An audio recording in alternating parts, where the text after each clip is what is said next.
পরিবারে পুত্র সন্তান না থাকলে শুধুমাত্র যদি এক বা একাধিক কন্যা সন্তান থাকে তাহলে সকল সম্পত্তি ওই সকল কন্যা সন্তানরা পাবে। এক্ষেত্রে এই কন্যা সন্তানের যে চাচা, ফুফু বা ফুফাতো বা চাচাতো ভাই বা বোনেরা যারা রয়েছে তারা আর কোনোভাবেই তাদের কাছ থেকে সম্পত্তির অংশ নিতে পারবে না। এক্ষেত্রে আইন আদালত করেও আর লাভ নেই।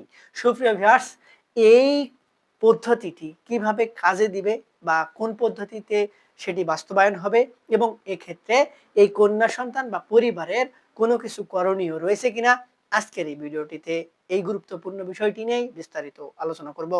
ভিডিওর বিষয়বস্তু বুঝতে গেলে ভিডিওটি প্রথম থেকে শেষ পর্যন্ত দেখতে হবে। দেখার পর যদি ভালো লাগে আরও কোনো ভিডিও দেখার আগ্রহ জন্মায় তাহলে আমাদের চ্যানেলটি সাবস্ক্রাইব করে রাখতে পারেন। আর পরবর্তীতে নতুন কোনো ভিডিওর নোটিফিকেশন পেতে সাবস্ক্রাইব বাটনের পাশের বেল আইকনটি চেপে দিয়ে রাখবেন।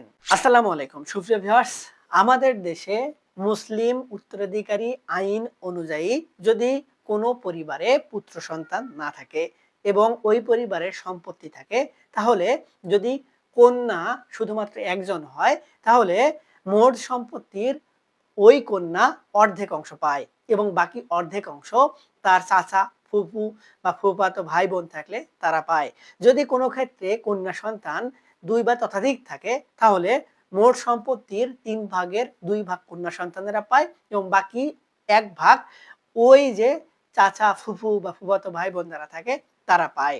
এক্ষেত্রে সুনির্দিষ্ট করে মুসলিমদের জন্য কোরআনের সূরা নিসায় স্পষ্টভাবে বলে দেয়া রয়েছে।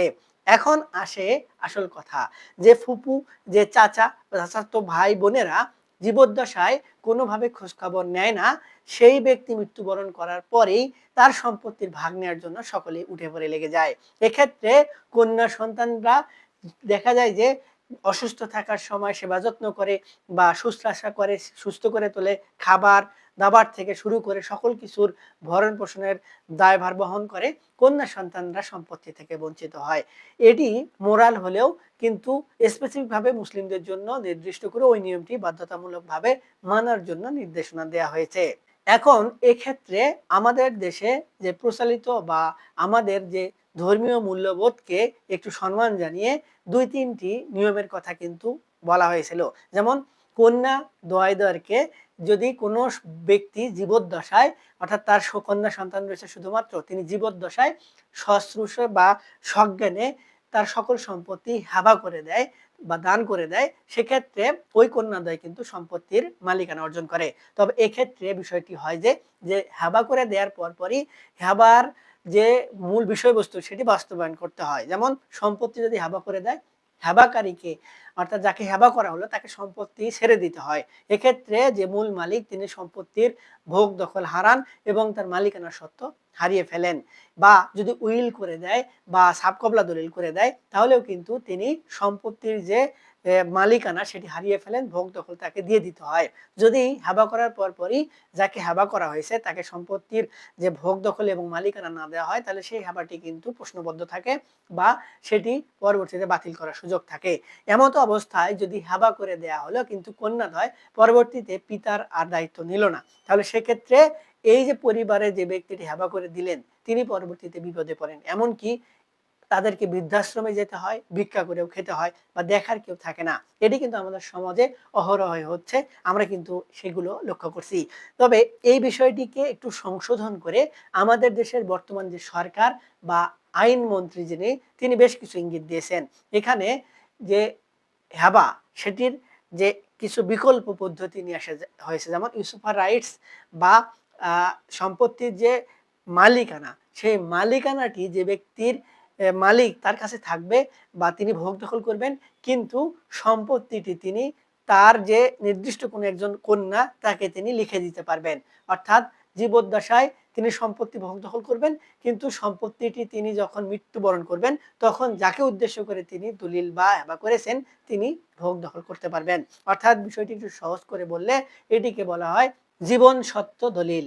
অর্থাৎ যে ব্যক্তি সম্পত্তির মালিক তিনি তার জীবদ্দশায় তিনি যতদিন বেঁচে থাকবেন সম্পত্তিটি তিনি ভোগ দখল করবেন, সকল সুযোগ সুবিধা গ্রহণ করবেন, কিন্তু তিনি যখন মৃত্যুবরণ করবেন তখন ওই সম্পত্তিটি তিনি যাকে লিখে দিয়েছেন, অর্থাৎ যে কন্যা সন্তানকে বা কন্যা সন্তানদ্বয়দেরকে লিখে দিয়েছেন এবং মালিকানা হস্তান্তর করেছেন, তারা মালিক হয়ে যাবে। যে ব্যক্তি সম্পত্তি লিখে দিয়েছেন তিনি মৃত্যুবরণ করার পরে।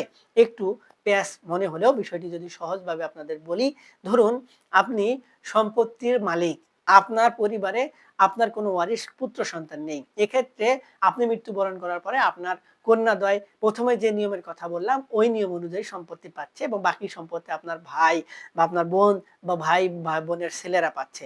এক্ষেত্রে আপনি চাচ্ছেন না তারা পাক। সেক্ষেত্রে আপনি হেবা করলে তো সম্পত্তি সকল কিছুই তাদেরকে দিয়ে দিতে হচ্ছে, আপনার কাছে কিছুই থাকছে না। এক্ষেত্রে আপনার সম্বল কি হবে? এটিকে একটু সারসংক্ষেপে সংশোধন করে বলা হয়েছে যে আপনি আপনার কন্যাদ্বয়কে সকল সম্পত্তি আপনার জীবদ্দশায় লিখে দিতে পারবেন এবং এক্ষেত্রে জীবন সত্য হিসাবে আপনি যতদিন বেঁচে থাকবেন ততদিন পর্যন্ত সম্পত্তিগুলো ভোগ দখল করতে পারবেন এবং আপনি মৃত্যুবরণ করার পরে আপনার কন্যাদ্বয় যাদেরকে আপনি লিখে দিলেন তাদের কাছে অটোমেটিক্যালি সম্পত্তিগুলোর অংশ চলে যাবে। এই বিষয়টি বাস্তবায়ন করার জন্য বর্তমানে আইনমন্ত্রী কিন্তু তোড়জোড় করছে বা সরকার এই উদ্যোগটি গ্রহণ করছে। তবে এখানে বেশ কিছু শর্ত বা বেশ কিছু পদ্ধতি আপনাকে অবলম্বন করতে হবে।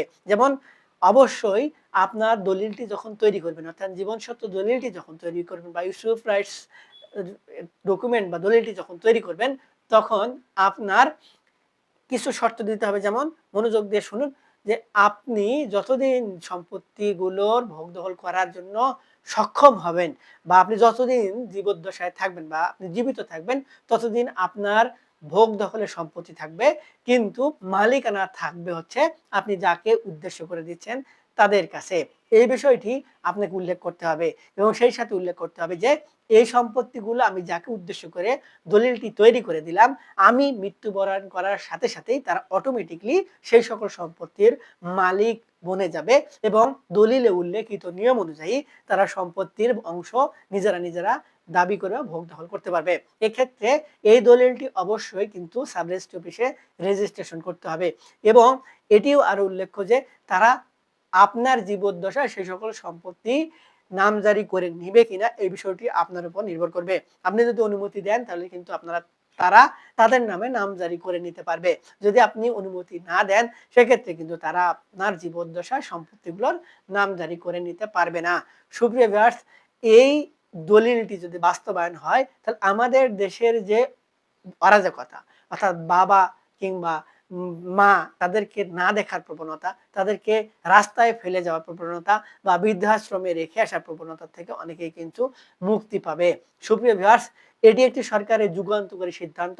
তবে মুসলিম উত্তরাধিকারী আইন বা ধর্মীয় আইন অনুযায়ী কিন্তু এটি সম্পূর্ণরূপে একটি বেআইনি বা অনৈতিক কাজ হিসেবে বিবেচিত হবে এবং এক্ষেত্রে আমাদের যারা মুসলিম স্কলার রয়েছেন তারা কিছু ধরনের সিদ্ধান্ত দেয় বিষয়টি নিয়ে এখনো ভাবার। যেহেতু আইনটি আলোচনার সাপেক্ষে এখনো বর্তমানে কার্যনির্বাহী পরিষদে রয়েছে এবং বাস্তবায়ন কতটুকু হবে সে বিষয়টি নিয়ে এখনো ধোঁয়াশা। তবে আশা করি সরকারের এই উদ্যোগটি বাস্তবায়ন হয়ে যাবে, হয়ে গেলে অনেকেই রেহাই পাবে এবং আমাদের দেশের প্রেক্ষাপটে সেটি কতটুকু বিবেচ্য হবে সেটি এখন দেখার বিষয়। সুপ্রিয় ভিউয়ার্স, আশা করি আপনারা ভিডিওটি প্রথম থেকে শেষ পর্যন্ত যারা দেখেছেন তারা বুঝতে পেরেছেন যে আসলে কোন পদ্ধতিতে পুত্র সন্তান না থাকলে কন্যাদ্বয় সকল সম্পত্তির অংশ পাবে এবং এক্ষেত্রে পরবর্তীতে অন্য কোনো অংশীদাররা এসে কোনো ঝামেলা তৈরি করতে পারবে না। তারপরে এই সংক্রান্ত বিষয় নিয়ে যে কোনো ধরনের সিদ্ধান্ত গ্রহণ করার আগে অবশ্যই একজন অভিজ্ঞ আইনজীবীর পরামর্শ গ্রহণ করবেন। আমাদের থেকে কোনো পরামর্শ বা কোনো সহযোগিতা নিতে চাইলে ভিডিওর নিচে কমেন্ট বক্স রয়েছে, সেখানে কমেন্টস করবেন, আমরা আপনাদের সহযোগিতা করার চেষ্টা করব। আজকে এ পর্যন্তই, দেখা হবে সামনে নতুন কোনো ভিডিওতে। ততদিন পর্যন্ত ভালো থাকবেন, ধন্যবাদ।